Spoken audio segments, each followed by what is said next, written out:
right now, praegu, just praegu.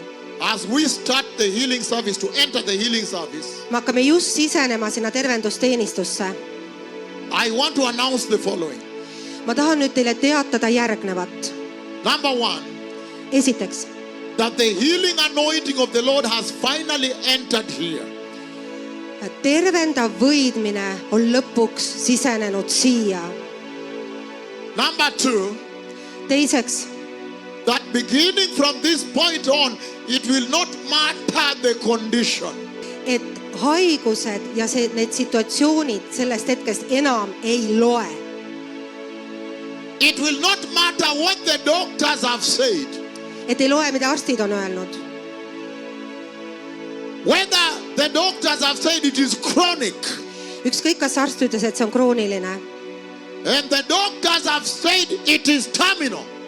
ja või siis arst on öelnud, et see on nagu terminaalne ehk surma. It will not matter how long you have suffered this. Ja see ei loe, kui kaua sul see olnud on.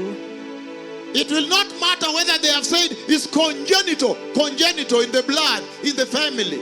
See ei ole oluline, et kui see on ka päritud, ka see ei ole oluline. Listen to me, blessed people Kuulake mind, õnnistatud inimesed, of this awesome nation. sellele imelisele rahvale. But what will matter is this, Aga see, mis loeb, on see, that the eternal blood of Jesus et igavene Jeesuse veri is still flowing. praegu veel voolab. The eternal blood of Jesus is still flowing from Calvary. Igavene Jeesuse veri praegu voolab ikka läbi risti. Healing people Tervendades inimesi, and restoring people taastades inimesi and setting them free. ja vabastab inimesi In the mighty name of Jesus. Jeesuse Kristuse võimsal nimel.